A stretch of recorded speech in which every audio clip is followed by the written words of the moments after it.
Halo, perkenalkan nama saya Yudhistira Septiandi Saputra. Di sini saya akan mendemonstrasikan bagaimana membuat add-on di keyboard. Dalam kasus ini saya akan mendemonstrasikan membuat untuk diskon kalkulator di mana add-on ini nanti berfungsi untuk menghitung diskon berdasarkan inputan yang ada. Langsung saja. Untuk pertama-tama kita harus membuat akun dulu di Keyboardly. Kalau sudah punya akun, kita bisa langsung masuk untuk login. Nah, langkah pertama yang harus kita buat setelah login adalah untuk membuat add-on-nya di webnya. Pertama, create new. Kemudian kita bisa ngasih nama di sini. Di kasus saya, karena diskon kalkulator, bisa namanya diskon kalkulator. Ini modul name ini yang akan dipakai pada saat kita membuat dynamic link atau modul baru yang nantinya akan dipakai sebagai add-on. Ini karena sudah dibikin, jadi nggak bisa. Yang harus diperhatikan di sini adalah modul name ini dan package name-nya ini yang akan dipakai sebagai package name pada modul yang akan kita buat. Kalau sudah membuatnya untuk nama dan package name di webnya, kita bisa langsung membuatnya di Android Studio. Pertama-tama jangan lupa teman-teman untuk clone dulu dari keyboardly.dev. Kemudian setelah di clone dan dibuka di Android Studio, kita bisa langsung untuk membuat modul barunya dengan cara klik kanan di projectnya, kemudian create modul baru. Nah, di sini jangan lupa pilih yang dynamic feature. Kemudian di sini untuk modul name dan package name-nya itu kita ngambil dari yang kita buat di webnya tadi. Yang ini yang perlu diperhatikan adalah harus sama persis untuk penamaan package name dan namanya, karena akan berpengaruh waktu kita upload ke webnya nanti. Kalau kita sudah membuat modulnya, jangan lupa modulnya itu harus ditaruh di submodul add-on. Setelah kita membuat modulnya, kita harus men-setup dulu untuk Gradle-nya. Di sini teman-teman bisa ngambil langsung dari di dokumentasi add-on-nya di sini. Nah, yang perlu diperhatikan adalah di bagian add-on ID ini ngikutin dengan apa yang kita buat. Terus ini versionnya bisa disesuaikan dengan kita buat. Nah, di kasus saya pernah kejadian gagal build karena compile SDK, min SDK, dan target SDK-nya ini tidak sesuai, bisa lebih tinggi atau lebih rendah dari yang ada di keterangan di sini.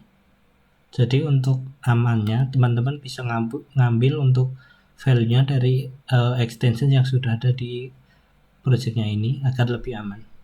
Setelah kita nge-setup Gradle-nya, kita bisa langsung untuk masuk ke codingan kita. Ada 3 file yang perlu diperhatikan di sini. Pertama-tama kita harus membuat dynamic dagger. Di sini fungsinya itu untuk menampung komponen-komponen yang akan kita injek. Karena pada kasus saya ini masih sederhana, jadi kita cukup membuat satu file yaitu diskon kalkulator default class. Nah, default class ini sendiri itu isinya sebenarnya untuk nge-get UI dari add-on yang kita buat. UI-nya ini bisa kita buat di action, kemudian kita extend ke keyboard action view dengan parameter dependency. Kemudian teman-teman bisa buat dulu untuk kelas kosongannya pada awalnya. Kemudian kita buat untuk default class-nya, di mana di sini cuma ngambil dari view layout-nya karena memang masih sederhana. Kemudian yang ketiga, jangan lupa kita bikin dynamic feature implementation-nya. Jadi di sini kita nge-implement si diskon calculator default class-nya untuk injeknya, dan untuk view-nya kita nge-get dari get view-nya. Setelah itu teman-teman bisa langsung membuat untuk UI-nya terlebih dahulu. Di sini karena pakai binding jadi lebih mudah. UI-nya ini bisa teman-teman sesuaiin dengan kebutuhan atau dengan UI yang seperti biasa kita membuat aplikasi gitu ya. Nah, yang perlu diperhatikan adalah untuk stylenya. secara default di stylenya ini sudah ada config untuk light mode dan dark mode. Kalau teman-teman ada custom untuk light mode dan dark mode-nya, itu bisa juga dengan menyesuaikan seperti yang ada di add-on-nya. Di bagian sini, kalau teman-teman pengen ada custom tersendiri gitu ya. Nah, setelah selesai bikin, itu sebenarnya sudah bisa di run. Untuk ngetesnya itu kita pertama-tama harus custom dulu untuk prograde rule-nya, karena di sini ada beberapa kelas yang perlu kita keep. Kalau di kasus saya ini cukup di dependensinya dan juga di add-on-nya, karena tidak ada data kelas yang perlu di keep. Untuk config prograde secara default ini juga sudah disediakan di add-on, di dokumentasi add-on-nya di bagian bawah. Ini teman-teman bisa sesuaikan dengan kelasnya masing-masing. Nah, kemudian untuk menjalankannya itu secara gampangnya teman-teman bisa ke keyboard navigation, kemudian teman-teman bisa nambahin dulu di bagian layout. Di sini untuk nyoba kita bisa bikin listnya. Ini nanti akan tampil di list keyboardnya. Nah, yang perlu diperhatiin adalah di bagian ID, kemudian package ID dan fitur name ID. Setelah ikonnya ini bebas, bisa disamain dulu karena ini nanti dummy, karena nantinya ini disesuaikan waktu kita upload projectnya nanti. Nah, kemudian teman-teman bisa run. Jangan lupa di pengaturannya itu tuh dipastikan sama dengan yang ada di ini readme-nya. Di sini kan udah dipastiin untuk dicentang di dynamic fitur yang mau kita implement. Nah, ini kan di kasus ini kita pakai diskon kalkulator untuk diambilin dan add-on sampel untuk melihat karena ini yang bawaan. Kalau sudah, teman-teman bisa langsung run.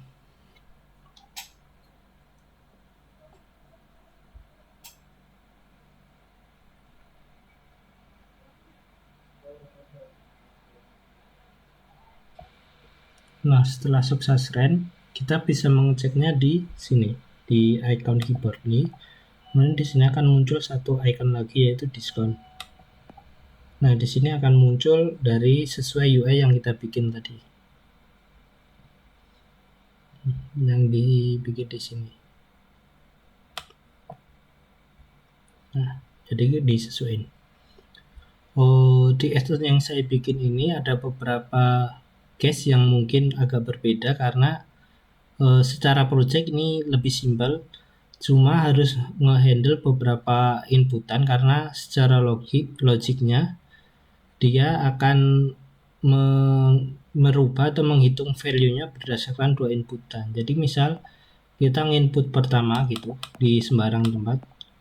Nah, inputan pertama ini akan di log sebagai value pertama. Terus saat kita menginput value yang kedua, ini dia akan menghitung value-value lain yang dibutuhkan. Jadi misalkan price before discount-nya itu 20.000 gitu ya. Terus kita ingin memberikan diskon 50.000, maka price after discount dan saving-nya akan 10.000.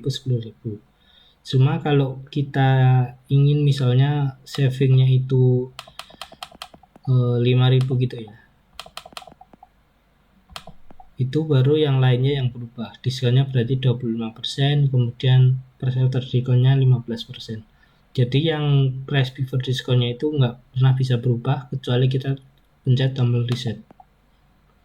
Nah, untuk handle-nya itu kita harus membaca dulu value text-nya. Sebelum kelupaan, karena ini custom di keyboard, jadi ada inputan yang harus disesuaikan. Di sini waktu user ngeklik untuk inputan ini, kita harus memanggil custom listener-nya yang sudah disediakan di dependensi ini. Jadi kita bisa request inputannya itu ini ID dari edit tag-nya, kemudian listener-nya, kemudian hint-nya apa, terus input type-nya apa, terus ini tipenya currency atau enggak gitu. Karena ini kan 3 currency, 1 untuk diskon biasa gitu ya. Jadi harus dibedain untuk inputannya.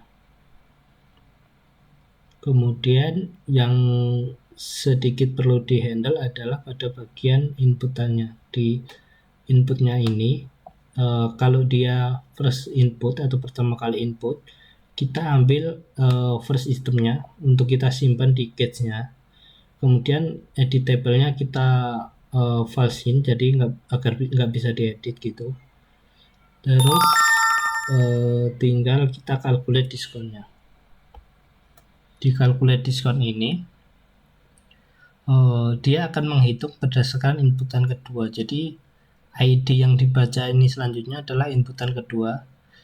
Ini berdasarkan inputannya yang mana, kemudian first itemnya apa, baru kita bisa menghitung value-value yang lain. Karena case-nya kalau kita langsung menjadikan di satu tempat gitu, akan ada perhitungan yang berubah gitu. Misalnya di sini kalau kita menghitung di satu tempat sekaligus, misal price after discount terus diskonnya, itu karena secara logikal harus urutan gitu. Nanti kalau kebalik-balik dia value-nya akan menjadi nggak valid gitu. Jadi akan ada kekeliruan atau salah hitung di logiknya gitu. Jadi yang perlu diperhatikan di situnya sih.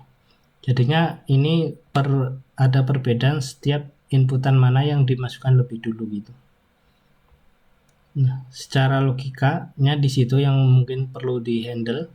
Namun secara library-nya harusnya sama semua untuk inputan. Yang penting diperhatikan adalah di edit tag-nya, karena di sini kan kita pakai custom edit tag yang disediain library. Jadi harus diperhatikan kayak input type-nya, terus currency-nya gitu, sama hint-nya. Ini karena lebih bagusnya ada hint default-nya. Karena hint ini kalau misalnya satu ada hint, satu nggak ada hint, nanti dia secara sistem akan nge-cache dari hint yang sebelumnya itu. Jadi akan ada sedikit anomali yang menyebabkan itu menjadi rancu gitu. Nah, setelah teman-teman selesai ngedesain layout dan logiknya, itu teman-teman tinggal nge-upload add-on-nya. Agar filenya menjadi ukuran lebih kecil, jangan lupa teman-teman untuk clear dulu build-nya agar nggak ada cache yang ikut ke zip. Kemudian tinggal teman-teman open foldernya, kemudian dibikin zip seperti biasa aja. Karena kan yang kita perlu upload cuma bagian add-on atau dynamic module yang kita bikin gitu ya. Kalau sudah ke create zip, teman-teman bisa balik lagi ke keyboard-nya tadi, kemudian view add-on. Nanti kalau pertama-tama itu ada yang namanya untuk first build. Tampilannya mungkin agak beda, tapi kurang lebih sama seperti ini sih. Jadi build now gitu, terus kita masukin deskripsinya, ikonnya gitu, dan filenya. Nah, icon yang ditampilkan di sini nanti bisa jadi berbeda karena di webnya kita harus nge-upload ulang sendiri ikonnya gitu ya. Nah, secara garis besar begitu. Nanti kalau sudah itu akan ada beberapa step gitu ya. Build in progress atau valid. Kalau valid ada keterangannya nanti yang dikirim ke email. Kalau sukses teman-teman bisa langsung nge-download dan nyoba untuk sampel APK-nya. Sekian dari saya, kurang lebihnya mohon maaf. Wassalamualaikum warahmatullahi wabarakatuh.